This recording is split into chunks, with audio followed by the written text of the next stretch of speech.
Yes, I was never the biggest, never the strongest. I was bravest, always. I believe it. Until I meet Miss Sunday from the Isle of Knot. Now I have fear.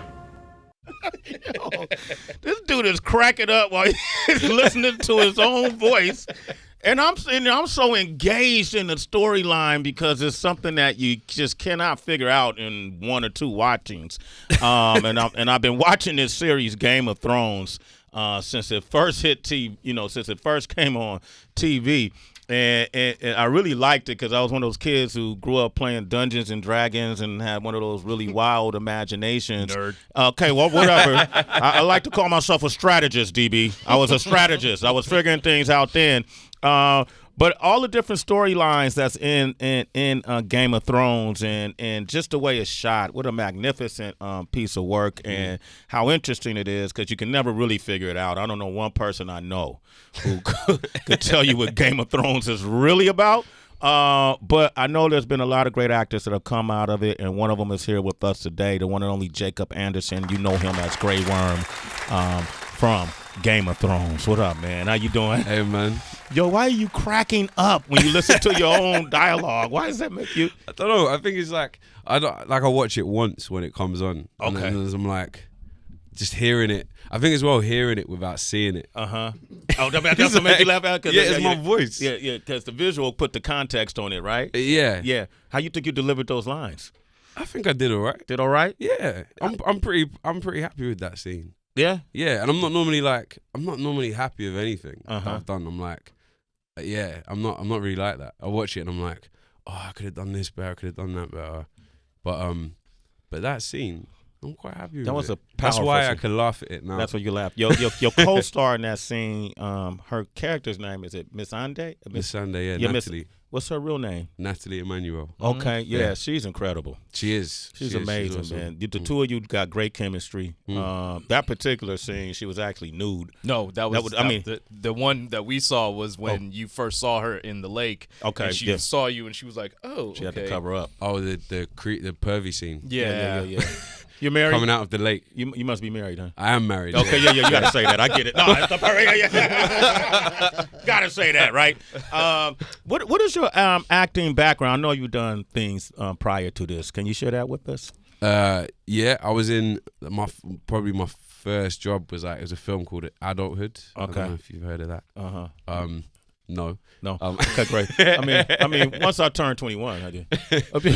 Overlord was my shit though. Overlord, yeah. Last year it came out. If you haven't, that was one of my favorite movies of 2018. It's a good movie. It's right? a great movie. Like you got to check that out if you haven't seen it. Is that the one, the war movie? Yeah. It's a war horror movie. It's J.J. Abrams produced it. That's the one where they are doing scientific experiments Yeah, in the dungeon and. Yeah, I just watched that on the plane coming back this weekend from Atlanta. Great movie to watch. yeah. For a flight. I was in it for all of like 4 minutes. What was your role in it? Which one were you? I was the guy from Atlanta or from the South who meets his end quite early. Yeah. Like mid-sentence as well. That's why I was like, oh really? Mid-sentence. I didn't even get to finish the sentence. Just. Oh, you the one that stood. There was on nothing the left. proximity mine? You stepped on that proximity mine? Yeah, that was That's me. you? Yeah, that's Oh me. man, you blew up great. You killed that. Thank you. Yo. Hey, maybe we can work together later when Oh man, all those acting lessons played off with that one. That's what you want to hear. Yeah, you blew up great. Yeah, right. All right. Game of Thrones. This is the final season. It is, yeah. Yeah, man. It's so sad. It just feel like it came and left. I know. But it's been on for years. But everything needs to end. That's what I like. Okay. I think how great that the show can like actually have an ending rather than there's that thing in Dark Knight that you either die a hero or live long enough to see yourself become a villain. Okay. I feel like it's like that kind of thing. It's time to go, huh? You don't want to stretch it on. Okay. You want to have like a finale. So yeah. My favorite part, I think it was at the end of last season, is when the dragon. Was that last season when the dragon turned? When it turned blue. Yeah, it turned blue, and I just I'm like, what's gonna happen next? And I know you can't really tell us shit. I don't even know why you're here to promote this. I know you're not even gonna be able to tell us nothing. He just said, I mean, I'm like, well, I'm even gonna ask you about it. Yeah. Interesting. That was your favorite part, huh? Theory. Yeah, right? You can't tell me shit. Why they even have you promote? You know what I mean? Like, what are we talking about? I don't know either. It's just I think that like we do like junkets and we do like press. Okay. And it's like the first question is always, so what's the new season like? And you go, I'm in it, I guess. Okay. There's dragons in it. Yep. I guess. Murder, zombies. Mm-hmm. And it would definitely be on TV. And that's about all you can say in is that interview done. That's it, right? Yeah. Maybe we could have people who watch Game of Thrones who didn't understand something that happened in the past could call up and ask a question. Whoa, hang on. Damn, you don't even know. Whoa, no, that question. Yeah. I was like, so would you need time travel to do that? Yeah, well, they could go back seasons and go, well, man, I remember in the fifth season or the fourth season when this happened. Yeah. And I didn't understand what happened. And maybe you could bring some context to it. Yeah, we could do that. I mean, we could work backwards to promote the future. You're also a musician, Heather. This man has a really interesting style. I like your the music that I've heard. So I'm assuming that you're not just an actor. You've always done a multitude of ways of expressing yourself. Yeah. I've been writing songs since I was about 14. Used to do it at school. That's what I did at school. Instead of lessons. You just wrote songs. Pretty much, yeah. Pretty much. What kind of grades did you get? Did y'all get what kind of grades? How do they grade you over in the UK? Like, well, all you need to know is I didn't get good grades. Okay. Okay, good. I had a few unmarked exams. Use. Yeah. I mean, it's like you showed up. It's like a participation medal. It means you showed up to the exam, but you didn't do shit. Fill it. Is that what it means? Fill it in. Took up space, but you didn't really. You didn't really do shit. Yo, man. I love it. They should just call it like T. Took up space. That's it. You Just took up space. You were there. You were there. Well done. You showed up. Yeah, this acting shit saved your life. Man. Yeah. No, it really did. Yeah, no idea. Glad I'm not your parents. No, I mean that in a respectful way. Thanks, man. Cool. My bad. All right, I want to play some of your music. I'm a big fan of Stormzy. A lot of times, me too. I go over the UK, I go overseas a lot, and I always cover the EMAs, European Music Awards for MTV. Haven't worked there for so many years, and a few years ago, I always loved UK artists. I was following heavily the grime scene, and we had a few people over here. Dizzy Rascal is like my longtime buddy, so I'm always hitting him up. When I go overseas, the only thing about hanging out with Dizzy is it's going to become a movie by the end of the night. I've seen some really extraordinary moments hanging out with my brother. He definitely runs the town. Yeah, that was a very restrained way of putting it. But so you've hung out with Dizzy? No, I've never met him. Okay, you never met him? It just I could see it in your eyes. Oh no, he's an amazing man. Because for a long time, to me, he was holding the UK on his shoulders before the UK artists started getting global recognition. And so I got a chance to meet him as well. Who is Stormzy in the music scene? For those who don't know, I'd say Stormzy is in the UK. I'd say he's like the biggest artist out at the moment. He's like this is the thing. Someone asked me recently, like, because there was a bit of he's headlining Glastonbury this year, and there was like a bit of a thing about it because he's a rapper. Because he's black. Because he's black. Basically, yeah. Y'all still doing that too? Yeah. That's another conversation. Yeah, it could be this one. No, your people get mad. No, but it did the same thing to Jay-Z and the same thing to Kanye and but yeah, it was thinking like the reason, because people were asking like, why is Stormzy headlining Glastonbury? I think that the reason is because he's the biggest star in the country, like new star. Yeah, so I'd say he's like, he's sort of like, he's the person. He's like a household name. Like my nan would know knows who Stormzy is. Yeah. And what I like about him is a lot of artists feel that they got to come to a foreign place like the States to really break and reach their levels, reach a level of success perhaps that they aspire to reach. But Stormzy is one of those dudes like, I'm staying on my home soil. What counts to me is what happens here. And that authenticity to me is also what makes him great. He waves that flag, that home soil flag, which is important, right? Yeah. Okay. That's something that I really like. I think is really clear with like grime in the UK is it's like it's a homegrown thing, and I don't think anybody's really trying to look for that validation from anywhere else. It's like we're proud to be British. I say we're. I'm not part of the grime scene, but like, you know, proud to be British, making British music, keeping your accent. Keeping your accent, right? That's an important thing. Okay, y'all got Sway, the fossil over there. Am I saying it right? Correct. Sway, the MC, Sway the Safo. The Safo, sorry, that's my brother too. Who I got a chance to hang out with him once, and we're both Sways. And I was gonna say, do you know what was weird? Like, so when I was growing up, obviously, like I know you from the MTV News and from MTV. So like, when Sway came out, I thought it was you putting on an accent. No, I'm not even lying. I'm not even lying. When I was a kid, I thought that was you. Did you think I had a dope accent? They was like, yo, he's really nailing that I was accent. like, yeah. Do you know what? This is sick. What is it? Yeah. Nah, it wasn't. But that's what I wanted to ask you. No, as in, I didn't know what he looked like. Yeah. So this is like when I just heard him and I was like, Sway, because he just went by just Sway. Sway. He went by Yeah. Sway. That's what I wanted to ask you, because I heard you say you played a character from the South, and it's like just like Idris Elba. Like when I heard him speak in his Brit, I was like, what is Stringer Bell doing? Like where did he get that voice from? And then people told me he was British. So how do you get these accents? Like, what do you study? Like what's a New York accent to you? Can you do that? Can you speak like how people speak from New York? I don't know. Like New York. No, I can't. No, do you know what? I can do like what British people think. You know, Okay, like when American people do like a British accent, it's a bit like, hello, how are you doing? You want a cup of tea, like that kind of thing. Yeah, I can do like, you know, we talk like that. You like coffee, New York. I'm gonna get a bagel. I don't know. Can you do a West Coast accent? Cali? West. Snoop. It's hard. It's like weird. No, that's like South. Gotta go nasal. Nasal. That's just South again. Wait, no, you got give me something to say. You give me something to say, then I'll try to say it. Hey, homie, what you got in that cup?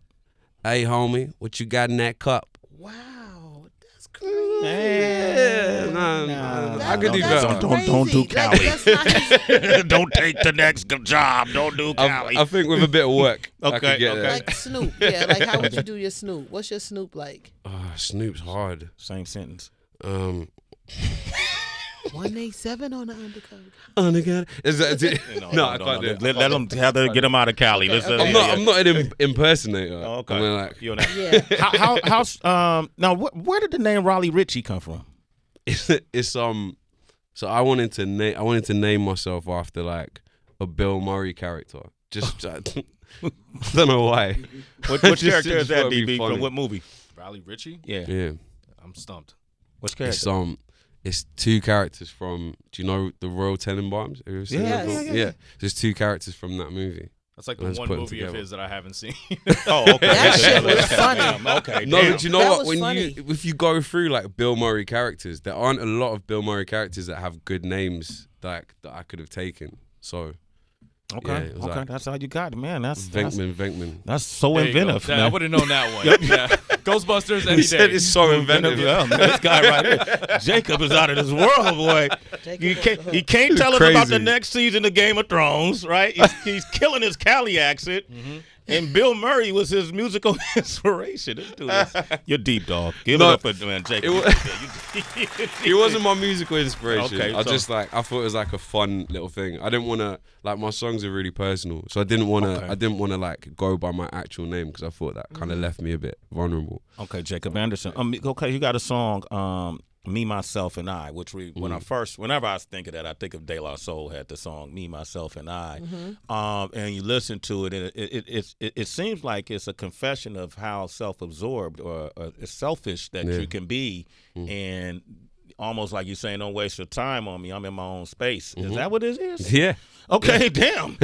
I was like, nah, he can't be that much of a dick. No, I mean, not right now, but that's really it. No, but it is. I think as well. I wanted to write a song that was like self-conscious about. Like the irony is that it's like I think it's like amusing on being like self-involved, but and like how that can affect the people around you. I just like to put it bluntly, like there's quite a lot of times where just with my wife, I'm like, oh, like I can be a real dick. Like I can be, I can really like get inside my own head to like a dumb degree. Okay. Even like now, I'm like, you know, getting like get all like brooding and but yeah, I like to laugh at myself like with music. I don't think I should take it so seriously. Let's hear a little bit of this, man. Me, myself, and I. Jacob Anderson is here. You know him from Game of Thrones. That's Grey Worm. 888-742-3345. Yeah. Myself, me, myself, and I. I like it. I'm selfish, bitch. Hey, me, like, if you need an ad-lib remix, you know. Hey, you're not a fan, bro? Yeah. Okay, this ain't him. This is that Ford rhythm. Yeah, man. Oh, this is that. Okay. Okay, Can you do a remix over this? Pow! Yeah, I'm lead for the beat. Whoa. Pow! Yeah.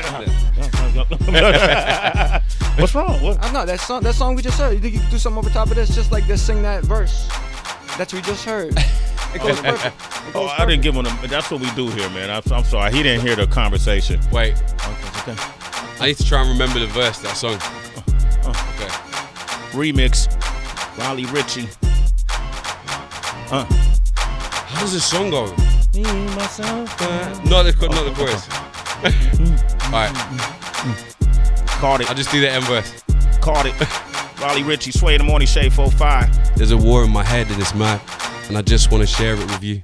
And it's just when I get really bad that I get in the shallowest mood.